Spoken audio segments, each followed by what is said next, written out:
Hello friends, स्वागत है आप सभी लोगों का आपके अपने यूट्यूब चैनल एग्जाम हिंट्स में। आज की इस वीडियो में हम देखेंगे BSc fourth semester subject zoology की unit number first principle of gene manipulation के कुल 50 most important multiple choice questions जो कि प्रत्येक साल आपकी परीक्षाओं में पूछे गए हैं तथा आपकी आगामी परीक्षा के लिए बेहद ही महत्वपूर्ण होने वाले हैं। तो अगर आप हमारे चैनल पे फर्स्ट टाइम विजिट कर रहे हैं और अगर अभी तक आपने हमारे चैनल को सब्सक्राइब नहीं किया है तो चैनल को जरूर से जरूर सब्सक्राइब कर लें तथा बेल आइकन को प्रेस करना ना भूलें। तो चलिए आज की इस वीडियो को बिना किसी देरी के शुरू करते हैं। तो आज की इस वीडियो का पहला प्रश्न है, in genetic engineering recombinant DNA means, मतलब कि जेनेटिक इंजीनियरिंग में रिकॉम्बिनेंट डीएनए का मतलब क्या होता है। तो इसका राइट आंसर होगा option number second, DNA with a piece of foreign DNA. जब कोई डीएनए किसी फॉरेन पीस ऑफ डीएनए के साथ कंबाइन होता है, जुड़ता है, तो उसे रिकॉम्बिनेंट डीएनए कहते हैं। अतः इसका राइट आंसर होगा ऑप्शन नंबर सेकंड। बात करें अगले मोस्ट इंपॉर्टेंट क्वेश्चन की, तो अगला क्वेश्चन है, restriction enzyme were discovered by, यानी कि रिस्ट्रिक्शन एंजाइम खोजा गया था। तो इसके ऑप्शन दिए गए हैं, अलेक्जेंडर फ्लेमिंग, सेकंड ऑप्शन दिया गया है स्मिथ एंड नेथन्स, ऑप्शन थर्ड है नीरनबर्ग तथा फोर्थ ऑप्शन दिया गया है बर्ग। तो इसका राइट आंसर है option number second, Smith and Nathans के द्वारा रिस्ट्रिक्शन एंजाइम की खोज की गई थी। अतः राइट आंसर होगा ऑप्शन नंबर सेकंड। वहीं बात करें तीसरे क्वेश्चन की, तो तीसरा क्वेश्चन है, which enzyme known as molecular scissor. कौन सा एंजाइम मॉलिक्यूलर सीजर के नाम से जाना जाता है। तो इसके ऑप्शन दिए गए हैं, रिस्ट्रिक्शन इंडोन्यूक्लियेज, सेकंड ऑप्शन दिया गया है लाइगेज, ऑप्शन थर्ड है न्यूक्लियेज तथा ऑप्शन फोर्थ दिया गया है पॉलीमेरेज। तो इसका राइट आंसर हो जाएगा option number first, restriction endonuclease molecular scissor के नाम से भी जाना जाता है। अतः इसका राइट आंसर होगा ऑप्शन नंबर फर्स्ट। बात करें अगले प्रश्न की, तो अगला प्रश्न है, which of the following enzyme is used to cut DNA molecule in recombinant DNA technology. यानी कि वह कौन सा एंजाइम है जो कि रिकम्बिनेंट डीएनए टेक्नोलॉजी में डीएनए मॉलिक्यूल को कट करने के लिए उपयोग में लिया जाता है। तो इसके ऑप्शन दिए गए हैं, लाइगेज, सेकेंड ऑप्शन दिया गया है फॉस्फेटेज, ऑप्शन थर्ड है रिस्ट्रिक्शन एंजाइम तथा ऑप्शन फोर दिया गया है राइबोन्यूक्लियेज। तो इसका राइट आंसर होगा option number third, restriction enzyme. Restriction enzyme recombinant DNA technology में डीएनए मॉलिक्यूल को किसी स्पेसिफिक साइट से कट करने का कार्य करता है। अतः इसका राइट आंसर हो जाएगा ऑप्शन नंबर थर्ड। बात करें अगले प्रश्न की, तो अगला प्रश्न है, who created the first recombinant DNA molecule. तो इसके ऑप्शन दिए गए हैं, Nathan harbour Smith, second option दिया गया है पॉलबर्ग, ऑप्शन थर्ड है वाटसन एंड क्रिक तथा फोर्थ ऑप्शन दिया गया है बोयर एंड कोहेन। तो इसका राइट आंसर है ऑप्शन नंबर सेकंड, पॉल बर्ग ने सबसे पहले रिकम्बिनेंट डीएनए मॉलिक्यूल को बनाया था। अतः राइट आंसर हो जाएगा ऑप्शन नंबर सेकंड। अगला प्रश्न है, gene of interest is integrated into DNA molecule for cloning is called. यानी कि जब किसी जीन ऑफ इंटरेस्ट को डीएनए मॉलिक्यूल में इंटीग्रेट कराया जाता है क्लोनिंग के लिए, तो उसे क्या कहते हैं। तो इसके ऑप्शन दिए गए हैं, कैरियर, सेकंड ऑप्शन दिया गया है ट्रांसफार्मर, ऑप्शन थर्ड दिया गया है वेक्टर तथा ऑप्शन फोर्थ है नन, यानी कि कोई नहीं। तो इसका राइट आंसर हो जाएगा ऑप्शन नंबर सी, वेक्टर। जब किसी भी जीन ऑफ इंटरेस्ट को डीएनए मॉलिक्यूल में क्लोनिंग के लिए इंटीग्रेट करते हैं तो उसे वेक्टर कहते हैं। अतः राइट आंसर होगा ऑप्शन नंबर सी। बात करें अगले प्रश्न की, तो अगला प्रश्न है, प्लाज्मिड होते हैं। तो इसके ऑप्शन दिए गए हैं, माइटोकॉन्ड्रियल डीएनए, ऑप्शन सेकंड है extra chromosomal DNA in bacteria, option third है वायरस आरएनए तथा फोर्थ ऑप्शन दिया गया है नन ऑफ दीज। तो इसका राइट आंसर है option number second, extra chromosomal DNA in bacteria is called plasmid. अतः इसका राइट आंसर होगा ऑप्शन नंबर सेकंड। बात करें अगले प्रश्न की, तो अगला प्रश्न है, the plasmid used by Cohen and Boyer for their experiment was. यानी कि जो प्लाज्मिड कोहेन तथा बोयर के द्वारा उनके एक्सपेरिमेंट के लिए यूज किया गया था वह कौन सा प्लाज्मिड था। तो इसके ऑप्शन दिए गए हैं, PSC101, सेकेंड ऑप्शन है PUC17, ऑप्शन थर्ड है PBR322 तथा फोर्थ ऑप्शन है नन। तो इसका राइट आंसर है option number first, PSC101। PSC101 plasmid Cohen तथा बोयर के द्वारा उनके एक्सपेरिमेंट के लिए उपयोग में लिया गया था। अतः इसका राइट आंसर होगा ऑप्शन नंबर फर्स्ट। वहीं बात करें नौवें प्रश्न की, तो नौवां प्रश्न है, intake of DNA fragment from their surrounding medium by a cell is called.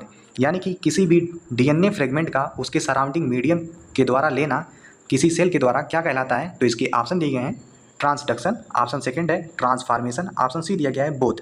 तो इसका राइट आंसर है option number second, transformation. DNA fragment का इनटेक करना सराउंडिंग मीडियम से किसी सेल के द्वारा ट्रांसफॉर्मेशन कहलाता है। अतः इसका राइट आंसर होगा ऑप्शन नंबर सेकंड। बात करें 10वें प्रश्न की, तो 10वां प्रश्न है, introduction of foreign genes for improving genotype is called, यानी कि जीनोटाइप के इम्प्रूवमेंट के लिए फॉरेन जीन्स का इंट्रोडक्शन क्या क्या कहलाता है? तो इसके ऑप्शन दिए गए हैं, जेनेटिक इंजीनियरिंग ऑप्शन सेकंड दिया गया है, टिश्यू कल्चर ऑप्शन थर्ड है, बायोटेक्नोलॉजी तथा ऑप्शन फोर्थ है नन ऑफ दीज। तो इसका राइट आंसर है option number first, genetic engineering. Genetic engineering के अंतर्गत फॉरेन जीन्स का इंट्रोडक्शन कराया जाता है जीनोटाइप के इंप्रूवमेंट के लिए, अतः इसका राइट आंसर होगा ऑप्शन नंबर फर्स्ट। बात करें अगले प्रश्न की, तो अगला प्रश्न है which technique involves the addition और डिलीशन ऑफ जीन इज। कौन सी तकनीक इन्वॉल्व करती है जीन के डिलीशन या फिर एडिशन के लिए? तो वह टेक्निक है जेनेटिक इंजीनियरिंग, अतः राइट आंसर होगा ऑप्शन नंबर सी। बात करें अगले मोस्ट इंपॉर्टेंट क्वेश्चन की, तो क्वेश्चन है the enzyme commonly used in genetic engineering are. वह कौन सा एंजाइम है जो सामान्यतः जेनेटिक इंजीनियरिंग में यूज होता है? तो इसके ऑप्शन दिए गए हैं, ligase and polymerase, option B है रिस्ट्रिक्शन इंडोन्यूक्लिएज एंड लाइगेज तथा ऑप्शन थर्ड है नन ऑफ दीज। तो इसका राइट आंसर है option number B, restriction endonuclease and ligase enzyme है जो कॉमनली यूज होता है जेनेटिक इंजीनियरिंग में। तो इसका राइट आंसर होगा ऑप्शन नंबर सेकेंड। अगला प्रश्न है the enzyme use to cut the DNA molecule. वह कौन सा एंजाइम है जो डीएनए मॉलिक्यूल को कट करने के लिए उपयोग में लाया जाता है? तो इसके ऑप्शन है डीएनए लाइगेज, सेकंड ऑप्शन है आरएनए पॉलीमरेज, ऑप्शन थर्ड है रिस्ट्रिक्शन इंडोन्यूक्लियस तथा ऑप्शन फोर्थ है डीएनए पॉलीमरेज। तो इसका राइट आंसर है ऑप्शन नंबर सी, रिस्ट्रिक्शन इंडोन्यूक्लिएज वह एंजाइम है जो कि डीएनए मॉलिक्यूल को स्पेसिफिक साइट्स पर कट करता है, अतः इसका राइट आंसर होगा ऑप्शन नंबर सी। वहीं बात करें 14वें प्रश्न की, तो 14वां प्रश्न है which enzyme cut the DNA at specific site. तो इसका भी राइट आंसर होगा option number B, restriction endonuclease. Restriction endonuclease DNA को स्पेसिफिक साइट पे कट करने का कार्य करता है, यह बात आपको याद रखनी होगी। तो इसका राइट आंसर हो जाएगा ऑप्शन नंबर बी। बात करें अगले प्रश्न की, तो अगला प्रश्न है Nobel prize for restriction endonuclease technology was given to. Restriction endonuclease technology के लिए नोबेल प्राइज किसे दिया गया था? तो इसका राइट आंसर होगा option number first, Arber Nathans and Smith को दिया गया था, अतः राइट आंसर होगा ऑप्शन नंबर फर्स्ट। वहीं बात करें अगले प्रश्न की, तो अगला प्रश्न है रिस्ट्रिक्शन इंडोन्यूक्लियस कट्स।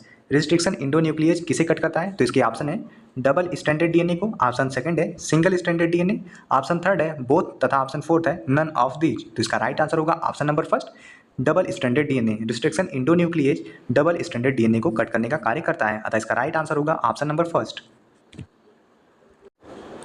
बात करें अगले प्रश्न की, तो अगला प्रश्न है ए restriction enzyme E co R first from E coli is expected to cleave DNA at following sequences. यानी कि एक restriction enzyme E co R first जो कि ई कोलाई से ऑब्टेन किया गया है, वह किसी भी डीएनए मॉलिक्यूल को किस साइट पर क्लीव करेगा? तो इसके ऑप्शन है, ऑप्शन फर्स्ट है GAA-TTC, ऑप्शन बी है AAGGTTC, ऑप्शन थर्ड है TATAGC।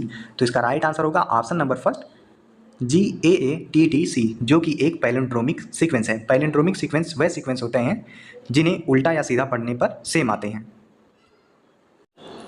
बात करें अगले प्रश्न की, तो अगला प्रश्न है sticky ends are produced by which restriction enzyme. यानी कि किस रिस्ट्रिक्शन एंजाइम के द्वारा स्टिकी इंड प्रोड्यूस होगा? तो इसके ऑप्शन है PST first, SMA first, option third है BOM-H फर्स्ट तथा ऑप्शन डी है नन। तो इसका राइट आंसर होगा option number C, BOM-H first के द्वारा स्टिकी इंड्स प्रोड्यूस होते हैं, अतः इसका राइट आंसर होगा ऑप्शन नंबर सी। वहीं बात करें अगले प्रश्न की, तो which of the following restriction enzyme produce blunt end.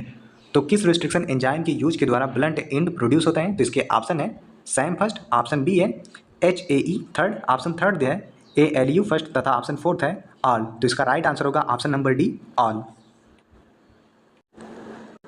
बात करें कि ब्लंट इंड और स्टिकी इंड क्या होते हैं, तो ब्लंट इंड में आपका रिस्ट्रिक्शन एंजाइम डीएनए मॉलिक्यूल को सिमेट्री में तोड़ता है, जबकि स्टिकी इंड में एसिमेट्रिकल में डीएनए मॉलिक्यूल को क्लीव करने का कार्य रिस्ट्रिक्शन एंजाइम के द्वारा किया जाता है, कुछ इस प्रकार से।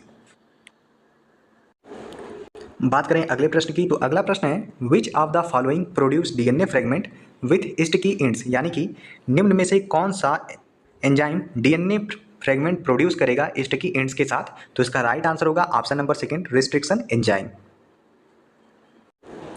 बात करें अगले प्रश्न की, तो अगला प्रश्न है DNA ligase was discovered by. DNA ligase खोजा गया था, तो इसके ऑप्शन है गैलर्ट के द्वारा, ऑप्शन सेकंड है लिपमैन, ऑप्शन थर्ड है मूलिस तथा ऑप्शन डी दिया गया है वेंटर। तो इसका राइट आंसर है ऑप्शन नंबर फर्स्ट, गैलर्ट। गैलर्ट के द्वारा डीएनए लाइगेज की खोज की गई थी। वहीं बात करें अगले प्रश्न की, तो अगला प्रश्न है cDNA स्टैंड्स फॉर, यानी कि cDNA का मतलब क्या होता है।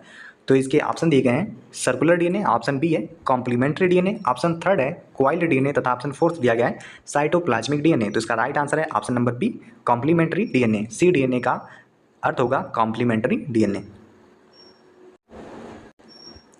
अगला प्रश्न है cDNA made from a, cDNA बनते हैं।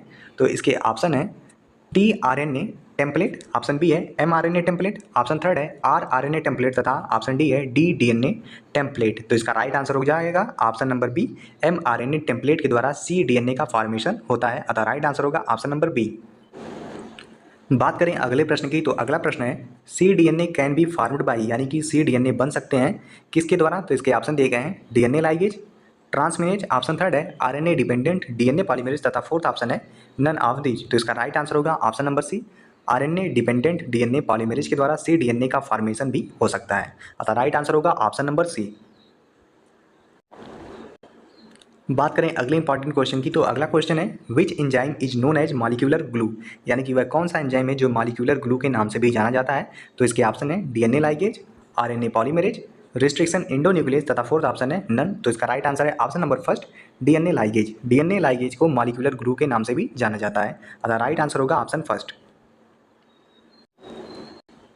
अगला प्रश्न है manipulation of DNA in genetic engineering became possible due to the discovery of, यानी कि किसकी खोज के कारण जेनेटिक इंजीनियरिंग में DNA मैनिपुलेशन संपन्न हुआ। तो इसके ऑप्शन है प्राइमेज, ऑप्शन बी है ट्रांसक्रिप्टेज, ऑप्शन थर्ड है DNA लाइगेज तथा ऑप्शन फोर्थ है रिस्ट्रिक्शन इंडोन्यूक्लिएज। तो इसका राइट आंसर होगा ऑप्शन नंबर डी रिस्ट्रिक्शन इंडोन्यूक्लिएज। ये आपका मोस्ट इंपॉर्टेंट क्वेश्चन है जो कि आपके पेपर में पूछा जा सकता है और यह पूछा भी गया है। बात करें अगले प्रश्न की, तो अगला प्रश्न है techniques for producing genetical engineered living organism is, यानी कि वह कौन सी टेक्निक है जिसके द्वारा genetically engineered living organism produce किए जाते हैं। तो वह टेक्निक है रिकम्बिनेंट DNA टेक्नोलॉजी, जिसे शॉर्ट फॉर्म में लिखा जाता है rDNA टेक्नोलॉजी, अतः इसका राइट आंसर हो जाएगा ऑप्शन नंबर डी। बात करें अगले प्रश्न की, तो अगला प्रश्न है the linking of antibiotic resistance gene with the plasmid vector can be done by, यानी कि एंटीबायोटिक रेसिस्टेंस जीन का प्लाज्मिड के वेक्टर के साथ लिंक करना यानी कि जुड़ना किसके द्वारा संपन्न होता है।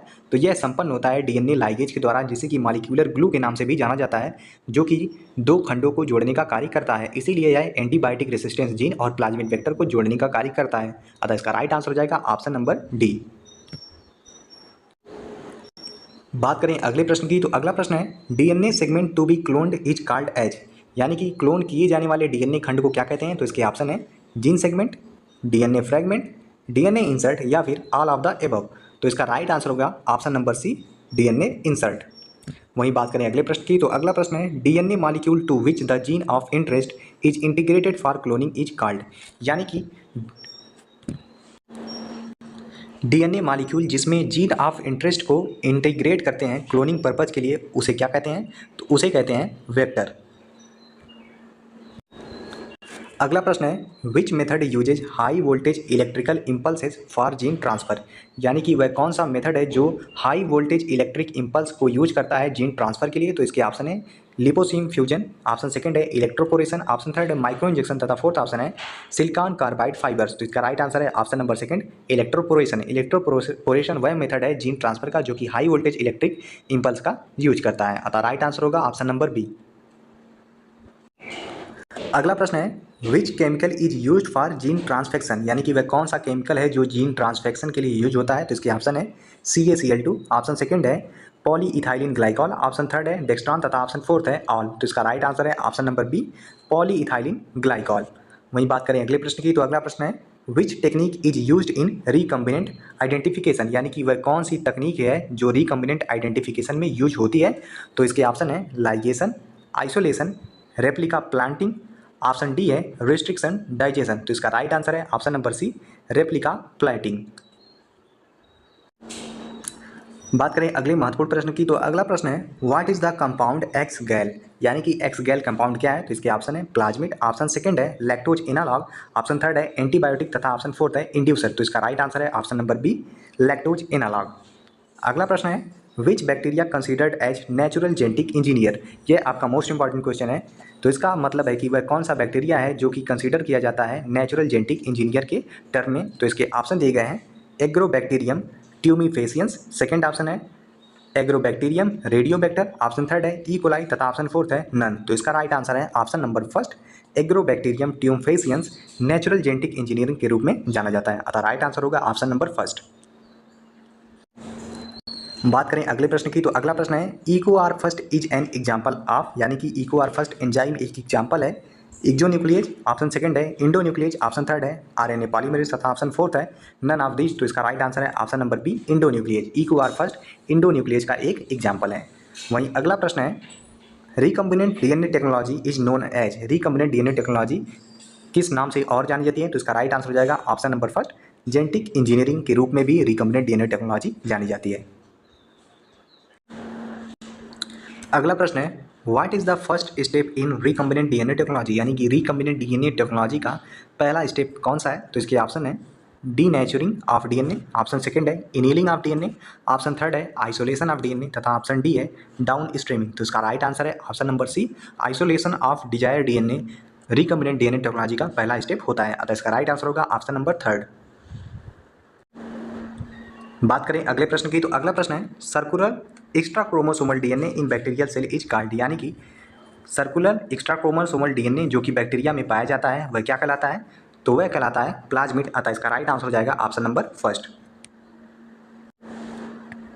अगला प्रश्न है ए प्लाज्मिड इज ए, यानी कि एक प्लाज्मिड है तो इसके ऑप्शन है बैक्टीरियोफेज, ऑप्शन सेकंड है DNA molecule incorporated in bacterial chromosome, option third है a small circular DNA molecule capable of self replication and that can carry genes into host organism.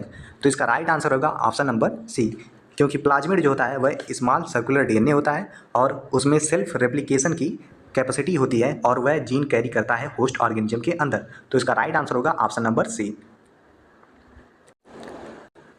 अगला प्रश्न है प्लाज्मिड इज ए, प्लाज्मिड होते हैं, इसके option है double stranded circular DNA, option B extra chromosomal linear DNA, option third है single stranded DNA तथा option fourth है नन ऑफ द एबव।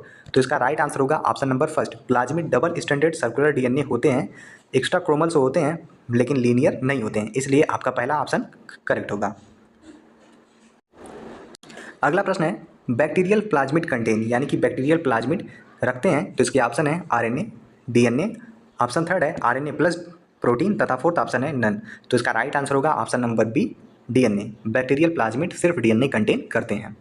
वहीं बात करें अगले प्रश्न की, तो अगला प्रश्न है genes which confer antibiotic resistance in bacteria are located on, यानी कि वे जीन जो कि एंटीबायोटिक रेसिस्टेंस कन्फर करते हैं बैक्टीरिया में वे कहाँ पर स्थित होते हैं? तो इसके ऑप्शन है आरएनए प्लाज्मिड, ऑप्शन थर्ड है पॉलीराइबोसोम तथा ऑप्शन डी है नन। तो इसका राइट आंसर हो जाएगा ऑप्शन नंबर बी, प्लाज्मिड में। अगला प्रश्न है plasmid that carry genes to provide resistance to antibodies antibiotics are called, यानी कि वे प्लाज्मिड जो कि कैरी करते हैं जीन जो उन्हें उपलब्ध कराते हैं रेसिस्टेंस अगेंस्ट द एंटीबायोटिक्स क्या कहलाते हैं? तो वे कहलाते हैं आर प्लाज्मिड। इसका राइट आंसर होगा option number first, R plasmid. वहीं बात करें अगले प्रश्न की, तो अगला प्रश्न है विच प्लाज्मिड कंटेन ट्रांसफर जीन, वे कौन से प्लाज्मिड होते हैं जो ट्रांसफर जीन को कंटेन करते हैं? तो ऐसे प्लाज्मिड जो कि ट्रांसफर जीन कंटेन करते हैं एफ प्लाज्मिड कहलाते हैं, अतः इसका राइट आंसर होगा ऑप्शन नंबर फर्स्ट। बात करें अगले प्रश्न की, तो अगला प्रश्न है विच प्लाज्मिड कंटेन कोलिकेंस प्रोटीन, यानी कि वे प्लाज्मिड कौन है जो कि कोलिकेंस प्रोटीन कंटेन करते हैं? तो वे प्लाज्मिड हैं कॉल प्लाज्मिड, अतः इसका राइट आंसर होगा ऑप्शन नंबर बी। बात करें अगले प्रश्न की, तो अगला प्रश्न है the first plasmid used successfully to be clone a vertebrate gene by Cohen and Boyer was. तो इसके ऑप्शन दिए गए हैं POC 19, ऑप्शन सेकंड है PBR 322, ऑप्शन थर्ड है YEP 24 तथा ऑप्शन डी है PSC 101। तो इसका राइट आंसर है option number D, PSC 101। PSC 101 वह प्लाज्मिड है जो कि सक्सेसफुली क्लोन किया गया था कोहेन एंड बोयर के द्वारा, अतः इसका राइट आंसर होगा ऑप्शन नंबर डी। अगला प्रश्न है the plasmid PBR 322 used in biotechnology is, यानी कि प्लाज्मिड PBR 322 जो कि बायोटेक्नोलॉजी में यूज होता है वह किस कार्य के लिए यूज होता है? तो इसके ऑप्शन है ईस्ट, ऑप्शन सेकंड है M32 फेज, ऑप्शन थर्ड है पैरासाइट के रूप में तथा ऑप्शन डी है क्लोनिंग वेक्टर के रूप में। तो इसका राइट आंसर है option number D, cloning vector के रूप में। प्लाज्मिड PBR 322 बायोटेक्नोलॉजी में क्लोनिंग वेक्टर के रूप में यूज किया जाने वाला प्लाज्मिड है, अतः इसका राइट आंसर होगा ऑप्शन नंबर डी। अगला प्रश्न है PBR 322 has which of the following selection marker, यानी कि PBR 322 के क्लोनिंग साइट पर कौन से सिलेक्शन मार्कर होते हैं। तो इसके ऑप्शन है एम्पिसिलिन, ऑप्शन सेकंड है टेट्रासाइक्लिन, ऑप्शन थर्ड है बोथ तथा ऑप्शन फोर्थ है नन ऑफ दीज। तो इसका राइट आंसर हो जाएगा option number third both. Ampicillin व टेट्रासाइक्लिन दोनों ही PBR 322 के सिलेक्शन मार्कर होते हैं, अतः राइट आंसर है ऑप्शन सी। वहीं बात करें अगले प्रश्न की, तो अगला प्रश्न है Bolivar and Rodriguez constructed which vector, यानी कि बॉलिवियर और रोड्रिग्स के द्वारा कौन सा वेक्टर बनाया गया था। तो इसके ऑप्शन है PBR 322, ऑप्शन सेकंड है R65, ऑप्शन थर्ड है PUC8, ऑप्शन फोर्थ है YIP7। तो इसका राइट आंसर है option number first PBR 322। PBR 322 vector Bolivar और रोड्रिग्स के द्वारा बनाया गया था, अतः राइट आंसर है ऑप्शन फर्स्ट। बात करें आज की इस वीडियो के आखिरी प्रश्न की, तो प्रश्न है साइज ऑफ PBR 322, यानी कि PBR 322 वेक्टर का साइज कितना है। तो इसके ऑप्शन आप देख लेंगे, तो मैं आपको इसका राइट आंसर बताता हूँ। राइट आंसर है option number B, 4363 base pair का PBR 322 वेक्टर बना हुआ है, अतः इसका राइट आंसर हो जाएगा ऑप्शन नंबर बी। तो आज की इस वीडियो में हमने unit 1 principal of gene manipulation के कुल 50 से अधिक most important multiple choice question को देखा है, जो कि पहले भी आपके परीक्षाओं में पूछे गए हैं तथा आपकी आगामी परीक्षा के लिए बेहद ही महत्वपूर्ण होंगे। तो अगर आपको इस वीडियो से थोड़ी सी भी हेल्प मिली हो तो वीडियो को जरूर लाइक करें, अपने फ्रेंड्स के साथ वीडियो को शेयर करें तथा हमें एक प्यारा सा कमेंट करके जरूर बताएं कि आपको ये वीडियो कैसी लगी। और बात करें अगर आपको इसका PDF चाहिए तो आपको डिस्क्रिप्शन बॉक्स में इंस्टाग्राम का लिंक मिल जाएगा, वहाँ से जाकर आप हमें फॉलो करके इस PDF को वहाँ से ले सकते हैं। धन्यवाद।